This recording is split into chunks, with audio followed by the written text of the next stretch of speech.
자, 오늘 우리 천국에 대한 이야기를 이제 비유로 6번째 강의를 하고 이제 성경을 통해서 우리 천국의 비유에 대한 이야기를 하려고 합니다.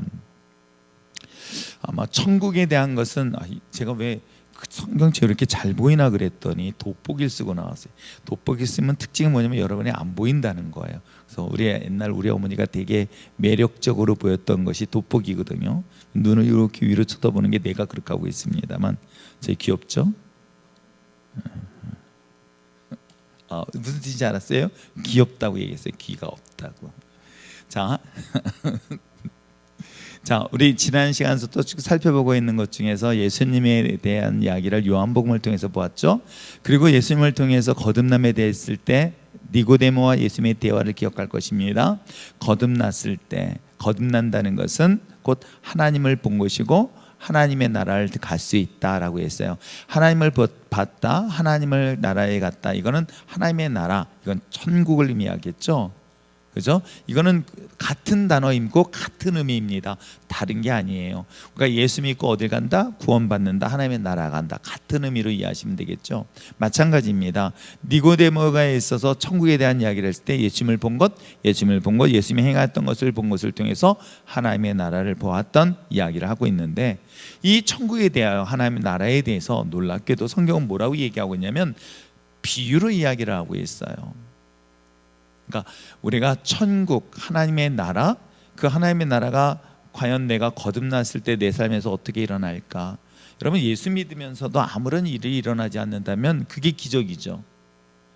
예수를 믿는다면 믿는 순간부터 내가 내 삶에서 무엇을 맛보냐면 천국의 일부를 맛을 보는 거예요. 그러니까 우리가 보통, 저도 그걸 좋아해가지고 뭐 이렇게 마트를 가면, 이마트 가면은 뭐 이렇게 있잖아요. 그래서 오늘은 몇 개를 먹어볼까 해서 쫙 한 바퀴 돌아보고 골라서 먹기도 합니다. 그죠? 맛보기예요. 그러다 맛있으면 한 바퀴 돌고 와서 또 먹고 한 바퀴 돌고 오면 그때부터는 저를 째려보기도 하지만, 여러분, 맛을 본다는 것은 메인을 맛을 보기 전에 맛을 어느 정도 알 수 있는 것이겠죠. 그게 전부는 아니잖아요. 마찬가지라는 거예요. 우리가 예수님을 믿고 구원을 받고 거듭난 사람들에게 있어서 맛보는 게 뭐냐면 천국을 맛을 보는 거예요. 이 땅에서. 그리고 마침내 그 맛을 보고 가다가 하나님의 나라 천국에 들어가는 거겠죠. 그 과정 속에서 맛보기로 보는 것들이 놀랍게도 상상 이상의 기적들인 거예요. 예수님을 통해서 기적이 일어나는 거예요. 이건 상상할 수 없는 일들인 거예요. 어떻게 해요? 한번 생각해 보세요. 안진뱅이 일어난다? 문둥병이 고침을 받는다? 죽은 자가 살아난다. 야, 이게 맛배기가 이 정도예요. 기대가 안 되죠, 여러분은? 이게 맛배기 정도인 거예요. 물이 포도주로 변화되어지고 그물을 던졌더니 2배 가득 채워지고, 여러분, 이건 맛보기 정도밖에 안 되는데도 불구하고 우리가 상상을 초월할 정도의 놀라운 기적들을 이야기하고 있는 거예요. 자, 이와 같은 이야기들을 주님께서 말씀하시면서 그러면서 천국에 대한 비유를 설명을 하고 있는 거예요. 앞으로 너희들이 궁극적으로 가야 될 나라가 이런 나라인데 이 천국에 대해서는 설명을 합니다. 설명을 하는데 설명을 하려고 그랬더니 듣는 사람이 바이오로 다이렉트로 들으면 이해되는데 왜 이것을 듣지 못하게 하는지, 왜 예수님께서는 굳이 비유로 설명을 하고 있을까라고 한다면 앞부분에 등장하고 있어요. 그 이유를 그는 11절에서부터 나와 있습니다. 마태복음 13장 10절에 제자들이 예수께 나와 이르되 어찌하여 그들에게 비유로 말씀하실까? 이 어찌하여 비유라는 것은 바로 천국에 대한, 하나님 나라에 대한 비유를 이야기하고 있는 거예요. 그러니까 예수님께서 말씀하시는 천국은 지금 맛보기 정도가 아니라 먼 훗날 들어갔을 때 마침내 우리가 머물 그곳에 대한 이야기를 하고 있고, 그 머물 것에 대한 맛보기도 또한 이곳에서 같이 동시에 일어나는 것으로서 비유를 설명하고 있습니다. 이 비유는 앞부분에 보았던 것처럼 4가지 토양에 대한, 땅에 대한 이야기죠. 길가, 돌짝밭, 가시밭, 옥토 같은 밭. 이걸 비유로 설명을 한 거예요. 그랬더니 제자들이 왜 비유로 설명합니까? 라고 질문합니다. 왜 천국을 바로 얘기하면 되지 뭐 굳이 비유로 설명합니까? 라고 했을 때 예수님은 이야기합니다. 11절에 뭐라 하냐면 천국의 비밀을 아는 것이 너에게는 허락됐으나 그들에게는 허락되지 않는다. 야, 이게 얼마나 충격적인 얘기예요. 누군가에게는 천국에 대한 비밀이에요. 하나님의 나라에 대한 비밀을 말하는데 그 누구에게는 비밀입니다. 누구에게는 알려주지만 누구에게는 알려주지 않겠다고 얘기하는 거예요. 야, 그러면 하나님이 볼 때 예수님은 불공평하신가? 차별하신가? 예, 차별하십니다. 여러분 잘못 착각하지 마세요. 예수님은 왜 차별을 왜 공평하게 똑같이 여러분 하나님은 정확하게 그 기준이 있어요. 그걸 캐논 척도라고 합니다. 줄자. 그 줄자의 기준을 주 예수 그리스도를 기준으로 하고 있는 거예요. 인간의 기준이 아니라 하나님의 기준으로 기준을 잡고 있습니다. 인간의 기준을 이해 못하지만 하나님의 기준은 정확합니다. 이해하시겠어요? 분명하게 하나님께서는 이걸 다 근거를 가지고 있습니다. 그렇기 때문에 누군가에게는 허락됐고 누군가에 허락되지 않았다, 불공평하다고 생각하지 마십시오. 하나님은 정확하게 불공평이 아니라 정확하게 나누는 역사가 나누어서 그들에게는 주어지고 그들에게 허락하지 않는다는 것을 먼저 기억하시길 바랍니다. 자, 그런데 그 다음에 있는 것은 뭐냐면 12절에 얘기하면 있는 자들도 뺏어간다는 거예요. 있는 자는 더 넉넉하게 되고 또 어떤 자들에게 뭐예요? 그 있는 것까지도 뺏어가 버린다고 얘기하고 있습니다. 자, 그러면은 천국에 대한 비유를 이야기하고 있습니다. 왜 천국을 비유를 하겠습니까? 그들은 이야기해봐야 알 수 없으니까 그들은 뭐예요? 알려주지 않겠다, 비밀로 해버리겠다. 그 대신 너희들에게는 비밀로 하지 않고 오픈시켜주겠다. 그리고 또 중요한 것은 뭐예요? 있는 거에게는 더 있게 하지만 나머지 사람들에게 있는 것도 뺏어버리겠다. 무엇을? 천국의 맛의 삶을 사는 자들에게 이와 같이 그들에게 하나님의 강력한 예수님의 이런 이야기를 하고 있습니다. 이 말들 통해서 볼 수 있는 것 중에 하나는 이게 참 어떻게 천국을 우리가 이해할까? 예수님에 대한 성품, 하나님의 성품을 이해할까? 왜 그들에겐 그렇게까지 결정을 해야 될까라고 했더니 그 다음 절에 나와요. 자, 13절 14절에 보니까 이렇게 얘기하고 있습니다. 그들은 비유로 말하여도 보지 못하고 말은 하여도 듣지 못하고 또한 깨닫지도 못한다는 거예요. 보여줘도 못 보고 들어도 듣지 못하고 깨닫지 못한다는 거예요. 그래서 보여줘도 보지 못하고 들어도 이야기해도 깨닫지 못하고 듣지도 못하는 그들에게는 굳이 있는 것까지도 줄 필요가 없다라고까지 얘기해요. 그렇다면 왜 그들이 보아도 보지 못하고 들어도 듣지 못하고 깨닫지 못하는 이유가 뭘까요? 그게 바로 이사야 예언에 대한 이야기를 하고 있는 거예요. 자, 너희가 듣기는 들어도 깨닫지 못할 것이요 보기는 보아도 알지 못하리라. 이 백성의 마음이 뭐였다? 완악하여졌다라고 이렇게 한 거니까 이 완악하여졌다. 이 완악하다라는 단어가 강팍하다는 단어와 또 다른 표현을 해서 무뎌졌다고 표현해요. 이 단어의 의미는 두 가지 의미 있는 거예요. 강팍하다. 여유가 없는 사람에게 있어서 이 강팍함 이해하시겠죠? 강팍한 상태라는 것은 여유가 없는 상태에 해당되는 사람. 근데 무뎌지는 사람은 어떤지 아세요? 여유로운 사람에게 해당되는 거예요. 아무렇지 않게 되는 거예요. 죄를 죄로 느끼지 못하는 거예요. 감사함을 감사함으로 느끼지 못한다는 거예요. 내 마음속에 있는 것들이 무뎌지는 상태, 이것을 여기 헬라어 성경책을 못 알아보면 완악하다는 단어를 사용하고 있는 거예요. 그러니까 이 완악하다는 이 헬라어 단어는 두 가지다. 강팍하다, 무뎌졌다. 이해하시겠어요? 우리 신앙생활도 가끔 그렇게 무뎌지기 시작하잖아요. 점점 내가 하나님 앞에 받았던 첫사랑의 감격과 기쁨들이 시간이 지나고 신학은 지나다 보면 이게 익숙해져 가는 거예요. 당연하게 되어지는 거예요. 물론 이 당연하다는 것은 은혜에 대한 것이 아니라 나중엔 죄에 대해서 익숙해져 가듯이 그것에 대해서 내 마음이 무뎌지는 거예요. 우리가 한 번 예배를 빠지고 나면 두렵습니다. 두 번째 주 빠지면 더 두렵습니다. 셋째 주 빠지면 그 두려움이 좀 줄어듭니다. 그래 본 경험이 있으신 분 여기 한 분 계시죠? 옛날에 빨간 가방을 들고 다니실 때만 하더라도 주일 예배 빠지면 큰일 나는 줄 알았죠? 순일 씨? 그랬을까 안 그랬을까? 그러다가 한 주 빠졌을 때는 어때요? 처음 그렇게 열심히 신앙생활하다가 한 주 빠졌을 때 마음이 솔직하게 어땠어요, 순일 씨? 아무렇지 않았어요? 이건 뭐야? 갑자기 마스크 썼더니 말을 안 하기로 했습니까? 대부분의 경우는요, 예배를 계속 습관적으로 드리다가요, 예배 하루 빠지면 마음이 찝찝해요. 그러다가 찝찝한 게 조금씩 지나면 이제는 아무렇지 않게 되어져요. 내가 수요 예배도 마찬가지고 철회 예배도 마찬가지고 습관적으로 훈련되어지는 게 중요한 이유가 그거예요. 이러다가 한 번 빠지고 두 번 빠지면 이게 자연스럽게 되어지는 거예요. 익숙해지는 거예요. 당연하게 되어지는 거예요. 이게 무뎌진다는 단어를 사용하고 있어요. 어떻게 해요? 놀랍게도 이스라엘 백성들이 이사야 선지자를 통해서 얘기하고 있습니다. 그들은 왜 들어도 듣지 못하고 보아도 보지 못하는 이유가 뭐 때문이다? 그 마음이 완악해졌다, 강팍해졌다기보다는 뭐예요? 무뎌져 가고 있다는 거예요. 이 되게 무서운 얘기인 거예요. 아시겠어요? 그 귀는 들어도 둔하여 주고 눈은 감았으니 이는 눈으로 보고 귀로 듣고 마음으로 깨달아 돌이켜 내 마음에 고침을 받을까 두려워합니다. 여기서 또 하나 볼 수 있는 것은 무뎌졌다는 것만으로 끝나지 않습니다. 무뎌졌다는 것만으로 끝나지 아니하고 이제는 그렇게 바뀌는 것에 대한 두려움을 갖게 되는 거예요. 이게 되게 무서운 거예요. 이런 마음까지 가게 됩니다.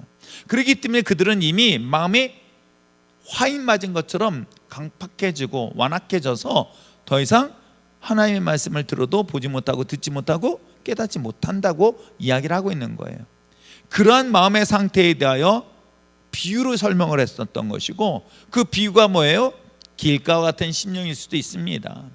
그런 심령에 대해서 왜 주님께서는 굳이 설명해서 알려줄 수 있어요? 그러면 우리가 그랬잖아요. 계속해서 알려주시지 않아야 될까라고 했지만, 그 계속해서 알려주기를 수십 년 수백 년 동안에, 아니 거의 1000년을 넘게 동안 계속해서 반복해서 누구를 통해서, 예언자를 통해 선지자를 통해서 보내주었는데도 불구하고 그들은 점점 듣지 않아요. 왜? 괜찮거든, 아무렇지 않거든, 한번 빠져도 아무 문제 없거든. 아세요? 하나님 앞에 잘못했어도 아무 문제 없거든. 참으시는 하나님을 생각하는 것이 아니라 아무렇지 아무 일이 일어나지 않는다는 거예요. 성전에서 그야말로 우상을 함께 섬겼던 것, 그러면 바로 그 다음날 하나님이 성전을 파괴시켰었으면 그들은 돌아섰을 텐데, 하나님은 그때 기다리시고 있던 거예요. 그런데 자연스럽게 그들은 어떻게 해요? 타협하기 시작했던 거죠. 그래서 그들의 마음이 완악하였다. 바로 이러한 이유 때문에 주님께서는 비유로 설명하고 있고요. 이것은 오늘날 우리들의 신앙도 마찬가지라는 거예요. 천국에 대한 이야기를 듣는데도 불구하고 내 마음이 무뎌졌습니다. 완악해졌습니다. 강팍해졌습니다. 그에 대해서 내가 보지 못하고 듣지 못하는 이유는 뭐예요? 이미 나는 그런 상태에 내 마음이 무뎌져 있기 때문인 거예요. 이거는 오늘날 우리들의 신앙생활 속에서 거듭남 이후에 우리들의 신앙에 대한 것들을 또 한번 점검해 봐야 될 중요한 단어가 아닐까 생각해 봅니다. 자, 그러면서 이와 같이 천국의 비유를 이야기하면서 오늘 성경은 겨자씨에 대한 비유를 이야기를 하고 있습니다. 천국에 대한 얘기예요. 하나님의 나라에 대한. 자, 그렇다면 왜 성경 속에 기록되어 있는 것처럼 천국을 이야기할 때 비유로 겨자씨 한 알과 같을까?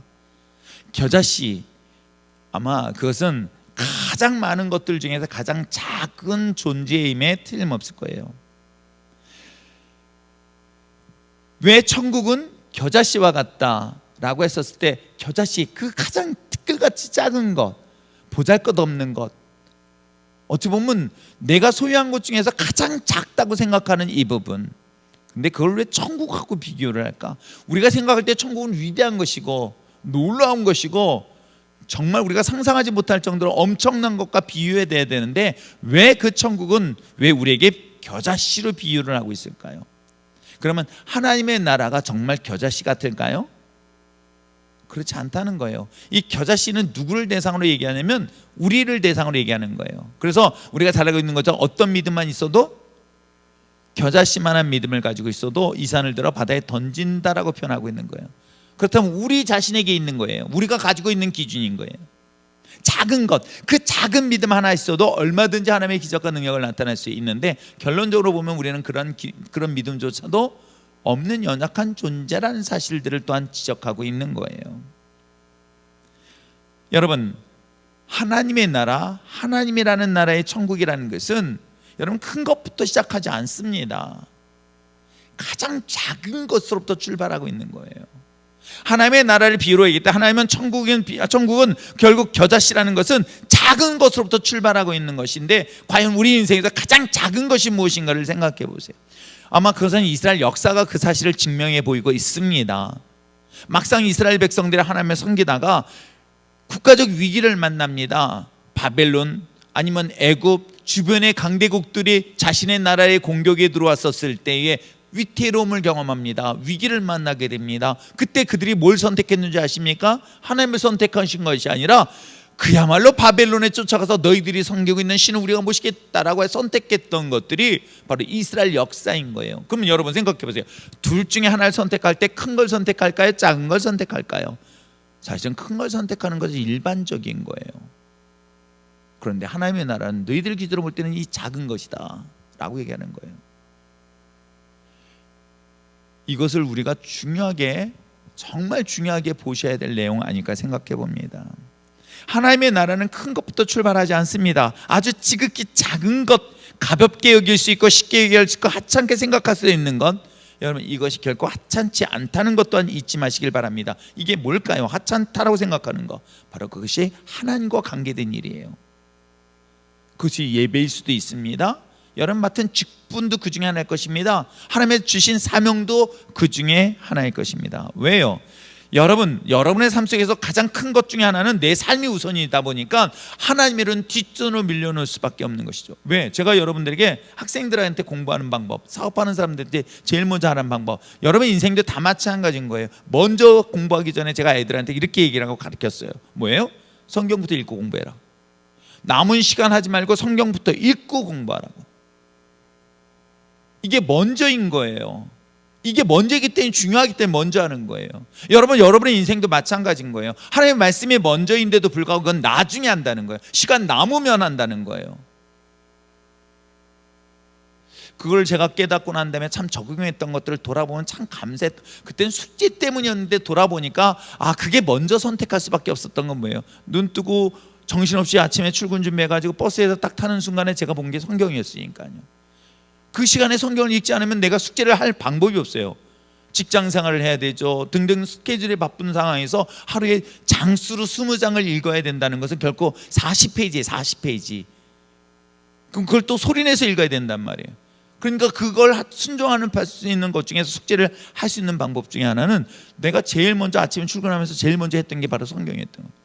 그리고 나중에는 제가 직책 오르면서 출근하자마자 책상에 앉아서 제일 먼저 하루 일과를 준비하기 전에 성경을 먼저 읽겠어요. 돌아보니까 왜 하나님께서 나에게 그런 훈련을 방법 통해서 먼저 했을까? 성경이 그 사실을 얘기하고 있는 거예요. 왜요? 여러분이 일을 할 때 어떤 일부터 해요? 큰 일부터 시작할까요? 작은 일부터 시작해요? 대부분의 큰 일을 먼저 선택한단 말이에요. 그런데 하나님의 역사는 놀랍게도 하나님의 일은 반대로 이야기하고 있는 거예요. 너희들이 기준으로 생각할 때 큰 거라고 한 것이지만 하나님의 나라는 작은 것부터 출발하고 있다. 그 작은 것의 기준이 뭐다? 하나님으로부터 출발하고 있다는 것이에요. 아시겠어요? 그래서 이 작다라는, 이 겨자씨는 이 작다라는 이 마이크로라는 것은 어찌 보면 작은 존재로부터 하나님의 나라가 시작하는 거예요. 그래서 소자에게도 어떤 작은 자에게 하는 것이 곧 하나님의 나라에게 하는, 하나님 앞에, 예수님 앞에 하는 것이라고 표현하고 있으며, 왜 그 많은 것들에서 작은 일에 충성한 자에게 큰 것을 맡기겠다. 그래서 이 작다라는 그 기준은 내가 기준이 아니라 하나님일 때 항상 여러분 말은 그래. 하나님의 일이 큰 것이고 내가 작다고 생각해. 그런데 여러분 막상 삶의 선택은 정반대로 해요. 그렇지 않나요? 내가 먼저 선택되는 거예요. 그래서 제가 여러분들에게 삶의 우선순위를 어디에 두라? 성전 중심으로 두라는 이유가 그게요. 내가 조금이라도 방해되면, 그냥 저도 제가 신앙생활에 조금이 방해된다면은 저는 얼마나 개인적으로 감사한 게, 목사님들하고 이제 노예 목사님들하고 만나다 보니까 항상 물으면 목사님 집이 위에요? 라는 소리를 참 많이 들어요. 네, 위에요. 그거 얼마나 좋은지 모릅니다. 왜요? 새벽기도 하다가 제가 벨 소리가 안 들릴 때가 있고요, 안 울릴 때가 있는지, 이거 안 들릴 때가 있는지 모르겠어요. 그러면 막 10분 전에 이제 막 갑자기 뜨르륵 하면서 핸드폰 소리가 막 여기저기 울려요. 누가 우리 부목사님이 전화를 해준다고요. 그러면 10분 아니라 10분 안에 확 일어나가지고 훅 내려가서 여기에, 야 가까워서 다행이다. 내가 차 타고 내려왔으면 얼마나. 여러분 내 신앙에 방해가 된다면 그 방해되는 것들을 제거해서 하나님 앞에 가까이 있는 것들은 우리가 결단해야 되는 신앙인 거예요. 그렇지 않나요? 내가 하나님 앞에서 걸림돌이 되어지는 것들 스스로 정리해야 되는데 반대로 하고 있는 거예요. 뭘부터? 자기 중심으로부터. 여러분 아브라함의 그 지혜를 잘 보세요. 그가 갈대아 우르를 떠나서 약속한 가나안 땅에 도착했습니다. 도착하자마자 뭐 했어요? 단을 쌓더라. 이게 얼마나 놀라운 일이에요. 하나님의 제단부터 쌓았어요. 자기가 머물 집부터 만든 게 아니라 하나님의 제단부터 쌓았어요. 그리고 마침내 그 근처에다 자기 집을 쌓았지만 집을 짓기 전에, 집을 짓고 난 다음에 뭐 했어요? 하나님의 예배를 드렸더라. 누가 안 가르쳐 준 거예요. 이것이 우리의 성경 속에 들어오는 지혜인 거예요. 여러분, 천국은, 하나님의 나라는 먼 데부터 출발하는 게 아니라 작은 것부터 출발하는 거예요. 여러분, 작은 것을 여러분 생각해 보세요. 어느 것인가를 생각해 보세요. 그럼 선택이 우선순위라는 걸 보면 바로 알 수 있습니다. 뭘 먼저 선택할까? 내가 예배를 먼저 선택할 것인가? 하나님 앞에 드려지는 것을 우선으로 먼저 할 것인가? 이것이 가장 먼저인데, 이게 큰 건데 어떡합니까? 이걸 나중에 한다면 이건 작은 거예요. 아시겠어요? 왜 그런가 잘 생각해 보세요. 이게 전통적 유교의 가정에서는 기본적으로 이건 익숙해지는 거예요. 뭐예요? 집안에서 가장 큰 어른이 손녀다. 순일 씨, 그래요. 이제 손녀가 나왔으니까 집에 가면 이제 손녀딸이 와야 이제 밥을 먹어요. 그렇지 않습니다. 그 집안의 가장 큰 어른은 아버지예요. 그 아버지가 들어와야만이 비로소 식사가 가족들이 했던 거예요. 그게 어른이기 때문에, 크기 때문에요. 이해하시겠어요?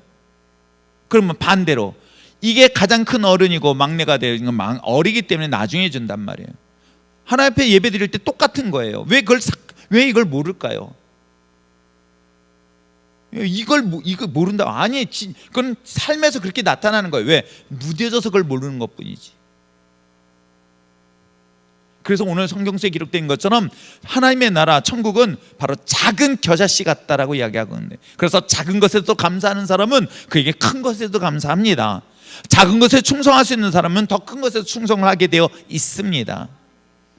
세상에서 가장 작은 존재가 누구였는지 아십니까?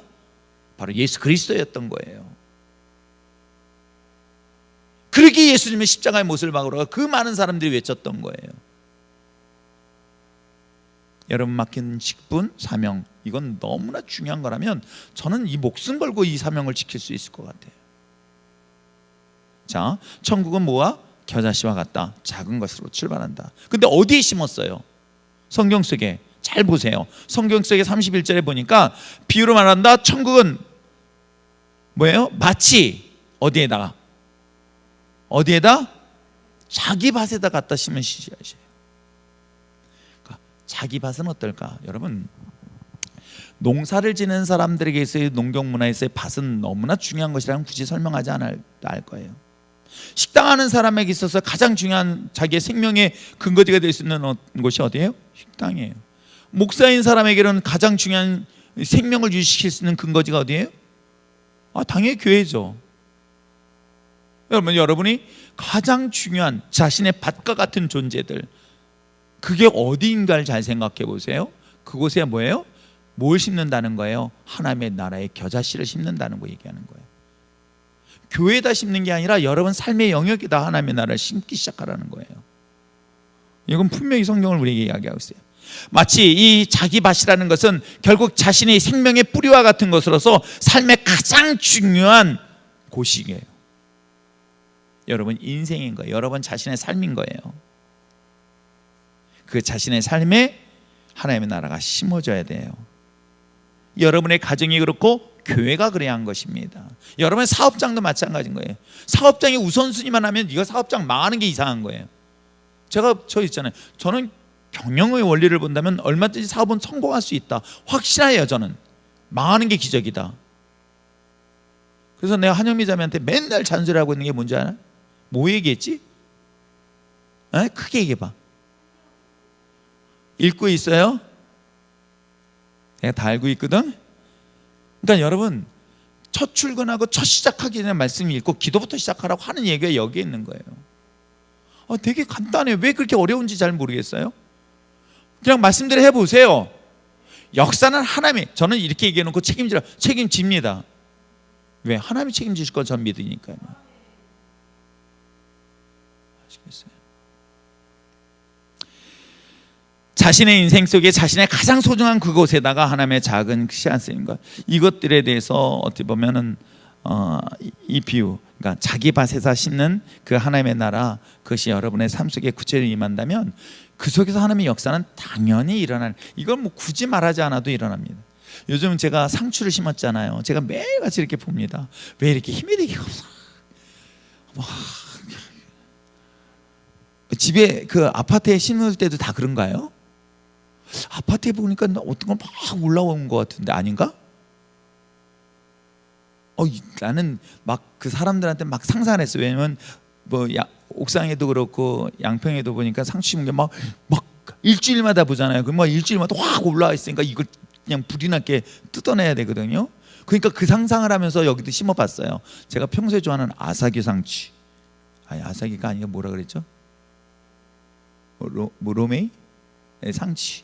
뭐 아삭아삭한 거 있어요. 제가 좋아하는 거. 이 어디 아시안, 그러니까 필리핀이나 이 동남아시아에서 나오는 상추예요. 너무 좋아가지고 해서 여러분 내가 따주겠다는 그런 마음을 했는데 이게 따주기 전에 다 흐물흐물해서 따기에는 그래서 계속 손으로 야 내가 기도하면서 올려줘야 되니 이걸 밖에다 놔야 되나 아주 고민을 하고 있어요 지금 사실은. 여러분 어떻습니까? 여러분 여러분의 인생에서도 삶속에서 그 씨앗을 심을 때 가장 귀한 곳에 심을 때 여러분 그것은 당연히 일어나게 돼 있어요. 이거는 여러분 제가 그러면 잘못 심었나 봐요. 다만 잘 자란 거 수박은 잘 자라대. 어떻게 막 올라가고 있어요. 아주 심차게 올라가고 있어요. 나올지 안 나올지 모르겠어요. 아무튼 여러분 결국 하나님의 나라는 여러분의 가장 자신의 인생이 소중한 곳에부터 심으십시오. 그렇다면 어떤 일이 일어납니까? 놀라운 것은 32절의 결과를 나타나요. 자, 32절에 모든 시보다 작은 것이에요. 분명히 작은 것입니다. 그런데 놀라운 역사가 일어납니다. 어떻게 해요? 풀보다 커서 나무가 된다는 역할을 하고 있는 거예요. 그러니까 풀보다도 더 큰 성장을 한다는 거예요. 그러니까 여기에 경영의 원리가 여기에 나와요. 사실은 사업을 정말 잘하고 싶다면 이 경영의 원리는 여기서부터 출발을 해요. 저는 목회도 마찬가지고요. 저희 누이 임원의 사역도 마찬가지니까 가끔 이제 저를 만나면서 가끔 저한테 은근히 그런 얘기를 해주시는 분이 있어요. 어제도 어떤 분이 와서 그런 얘기를 합니다. 자기가 목사님을 성공할 수 있는 노회장으로 만들어주세요. 지가 성공하기 누굴 성공시켜준다. 야 하나님이 하시지 왜 사람이 하는가. 제가 그 정도의 사람이었으면 사람 따라다녔지 왜 내가 하나님을 따랐겠습니까? 그렇지 않나요? 저는 저를 잘 모르는가 봐요. 아직 전 사람 앞에 그렇게 굴복하는 스타일은 아니에요. 뭐 저보다 똑똑한 사람이면 고개 숙일 수 있을지 모르겠다. 그건 아니고요. 제가 사람의 종이 되고 싶지는 않습니다. 왜? 저를 처음 평신도에서 목회 들어갈 때 저의 영적 멘토였던 장광영 목사님이 하셨던 말씀을 제 마음속에 항상 새기고 있어서 그래요. 사람의 종이 되지 말고 하나님의 종이 되라. 그 얘기는 뭐냐면 사람에게 고개 숙이지 마라. 내가 고개를 숙인 사람은 하나님이다. 그거는 내 마음의 양심을 갖고 끝까지 가요. 제가 만약에 여러분들에게 고개 숙일 정도의 잘못한 일이 있으면 저는 이 자리에서 떠나야 돼요. 아시겠습니까? 내가 사람을 살리겠다고요? 여러분 생명을 살린 건 예수님이 통해서 생명을 살린 거지 내가 여러분들 잘했다고 살린다고요? 저는 그렇게 생각하지 않습니다. 오늘 성경서에 기록되어 있는 것처럼 그 하나님의 나라인 천국이 작은 겨자씨 같은 것으로 나 인생 가운데 심을 때 놀랍게도 반드시 그곳에서는 뭐가 일어난다? 성장을 한다. 이건 분명한 사실인 거예요. 근데 그 성장한 것이 뭐 한다는 거예요? 어떻게 쓰인다는 거예요? 자기를 위해 쓰이지 않는다는 거예요. 그게 뭐예요? 여기서 이야기한 것처럼 공중의 새들이 와서 그 가지에 깃들인다라고 기록하고 있는 거예요. 즉 이 나무는 자기만을 위한 것이 아니라 누군가 지나가는 새들, 지나가는 것들이 와서 그곳에서 머물고 쉼을 가질 수 있으며 너무 재밌는 사실 아십니까? 여러분 새들이 하는 중요한 역할 중에 하나가 뭔지 아세요? 모르죠? 모르는구나. 놀랍게도 새는요 그 나무에 떨어진 열매를 먹고요 그 씨앗을 먹고요 그 씨앗을 배설해서 또 다른 곳에 나무를 심는다는 역할을 하는 거 아십니까? 잘 모르죠? 나무 사람이 심는 줄 아십니까? 아니에요. 여러분 놀랍게도 이 새의 역할 중에서 새가 쉬는 것만 끝나는 게 아니라 그 새가 먹었던 그 나무에 떨어진 씨앗들 그 열매 이것을 배설을 통해서 다른 곳에다 심는 역할까지 하고 있는 것이 바로 새가 하는 역할들입니다. 여러분 자기를 위하여 씨앗을 심은 것 같았습니다. 천국을 심었습니다. 근데 성장했습니다. 성장하는 것만이 끝나지 않습니다. 그것이 곧 다른 사람의 생명을 살리고 그 생명을 확장시키는 데 놀랍게 역사하고 있다는 것이겠죠. 축복을 흘려보내는 거예요. 그렇죠? 야곱의 축복처럼 요셉처럼 하나님의 흘리신 그에게 주신 흘려보내신 그 축복을 그 다른 사람들에게 흘려보내는 역할을 하는 것이 바로 천국이 가지고 있는 특징이다라고 이야기를 하고 있습니다. 오늘 사랑하는 성도 여러분, 예수님께서 이 비유의 이야기를 귀 있는 자는 들을지어다 라고 할 때 여러분 귀는 다 열려서 듣는 여러분 됐으면 참 좋겠습니다. 그리고 그 말씀에 순종함으로 인해서 여러분들에게 그런 놀라운 성장뿐만 아니라 그 성장을 통해 생명을 살리는 그런 역할들을 다 감당했으면 참 좋겠습니다. 그렇지 않다면 아까 우리 앞부분에 이야기하고 있는 것처럼 12절에 무릇 있는 자는 받아 넉넉하게 되되 없는 자는 그 있는 것까지도 뺏어간다. 이게 얼마나 무서운 얘기예요. 없는 사람에게, 그 안에 있는 생명도 없는 자에게, 믿음이 없는 자에게, 삶이 연약한 자에게 그 있는 것까지도 다 뺏어가 버리겠다라는 이 무서운 이야기들을 여러분 항상 잊지 마시고 내 마음이 묻어지지 않도록, 내 마음이 강팍해지지 않도록 하나님 앞에서 언제나 겸손하게 주님의 은혜를 삼으며 무릎 꿇고 나갈 수 있는 저와 여러분 되어지기를 주님을 축복합니다. 하나님의 나라는 말에 있는 게 아니라 실제다. 그것을 정말 선포하며 나갔으면 참 좋겠습니다. 여전히 그런 역사들이 일어나지 않습니까? 일어납니다. 가끔 저도 기도할 때 겁나잖아요. 교회를 다니는 분도 아니고 예수 안 믿는 분도 아닌데 이렇게 해서 그렇게 자신 있게 얘기했다가 만약에 안 일어나면 어떡하지? 왜 저라고 그런 생각이 들까요? 안 하고 합니다. 뭘 들고 고개를 끄덕거리니 저는 그걸 하면서 하나님 책임지세요. 내가 망신당합니까? 당신이 망신당합니다 라고 기도를 합니다. 하나님의 은혜 가운데 여러분이 그런 거룩한 천국의 소망을 가지고 천국의 도구로서 열매 삶으로 증거되어질 때 바로 오늘 이 성경에 든 이 비유의 역사가 비유로 끝나는 것이 아니라 이 비밀이 여러분에게만 해당되는 그런 율전의 신앙 공동체가 되기를 주님의 축복합니다. 기도하겠습니다.